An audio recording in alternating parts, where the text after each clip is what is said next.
More Joe Rogan news. Well, look, I mean, it's interesting. There's a lot going on, including his now official response to the $100 million offer, his new stand-up bit, as well as some more journalist rage. Hey, we're having a lot of fun discussing this in our Gilded. You should definitely check that out. Link is in my link tree in the description below. Love to have you join.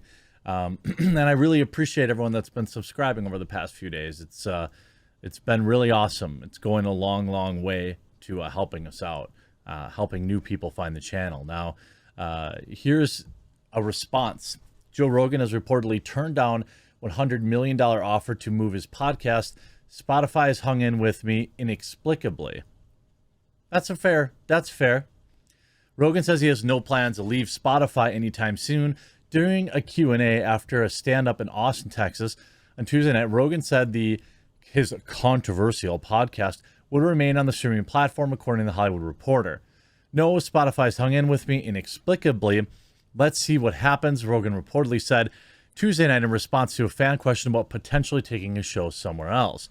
Rogan did not immediately respond to a request for comment, as other artists left Spotify in protest of the company allowing his show to remain. The conservative-leaning, I suppose that's at least as good as you're going to get from Business Insider, site Rumble offered Joe Rogan $100 million to host his podcast there. How about we bring you all your shows to Rumble, both old and new, with no censorship, $100 million over 4 years. The saga we already know about, and I'm not going to rehash it, but it is interesting to see the media, the machine, keep trying to spin this up. Web traffic to Spotify's cancellation page spikes as company remains mired in Joe Rogan controversy. Well, we don't know. First of all, web traffic for Spotify canceled. This is how disingenuous CNN is. Okay, this is hilarious. Okay, let me show you CNN's obvious lie here. The traffic to the cancellation page on Spotify Premium has jumped in recent weeks as audio streaming company faces a wave of backlash. The analytics firm SimilarWeb told CNN that it told CNN Tuesday night had seen traffic to the cancellation page spike 190% week to week. That's not even that much. How many people were going there before? Okay, here's the thing. It's a big number, 196%, right? If it was 100 people last week, it's 300 now? Big deal. That's actually nothing. And how many of those people actually canceled Spotify? I'd be willing to bet it's hardly any. They lost, I'm sure some people did, right? But this is like hilarious. First of all, a 200% increase in traffic to the page would not translate to a 200% increase in cancellations. And honestly, again, that's nothing.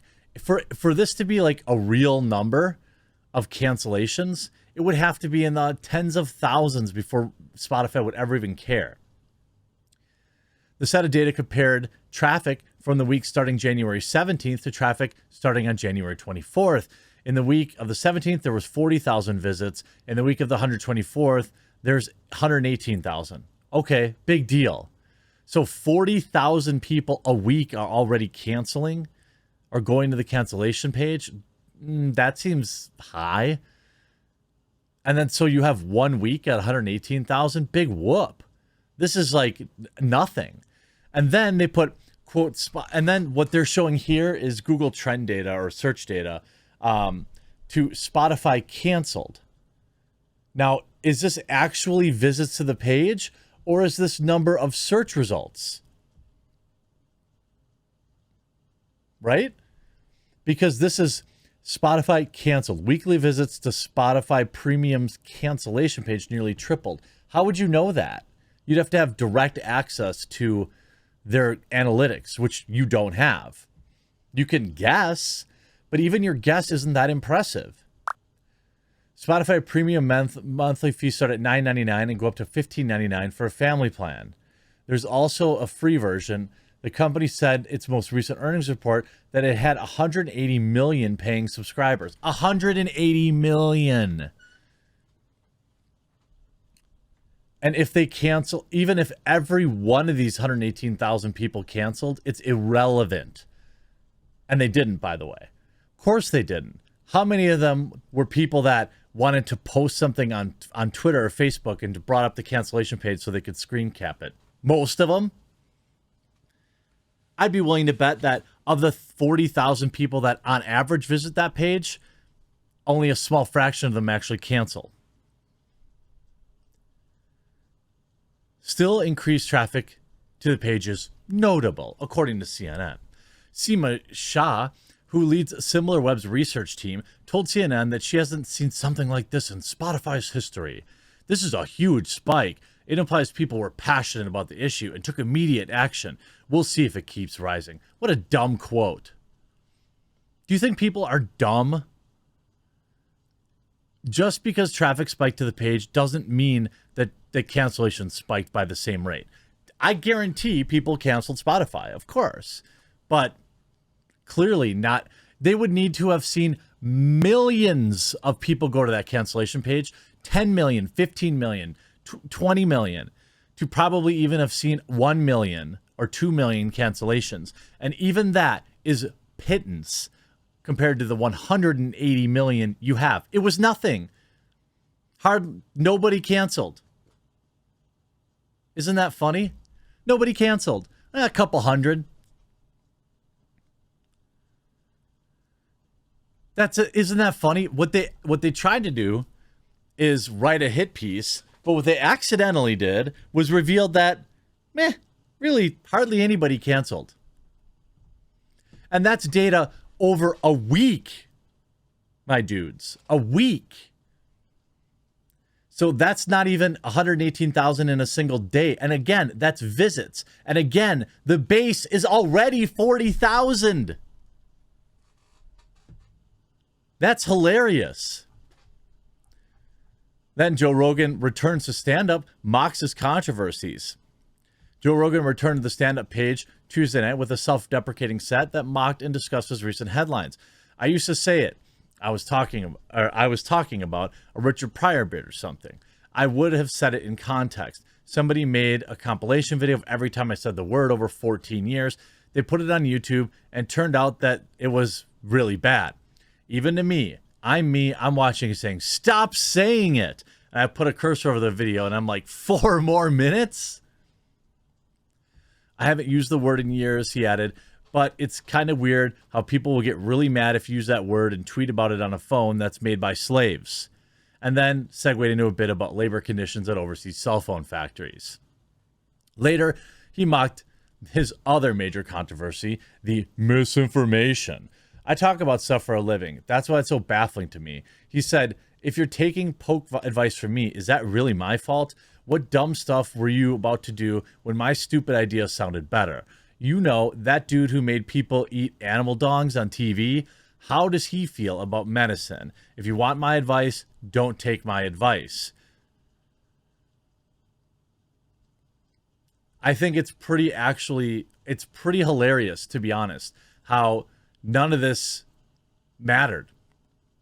That nobody actually really canceled Spotify, not in any real numbers that is going to matter to the company. Nobody seems to care that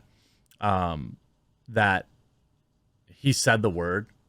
He's explained why he said it. And I think most people are waking up and saying, like, bro, times are different than, he wasn't calling, I guess the one thing that is not, really doesn't look good is the Planet of the Apes comment. But all the N-word stuff, he wasn't like calling somebody that.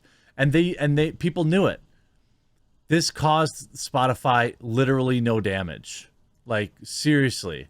I mean, if we look at their stock, it's been going down, but it's been going down since long before this. Actually, it's up 10 points today and rising in after-hours trading. It's actually been climbing pretty dang well over the past 5 days. But if you look at the last month, it's been tanking.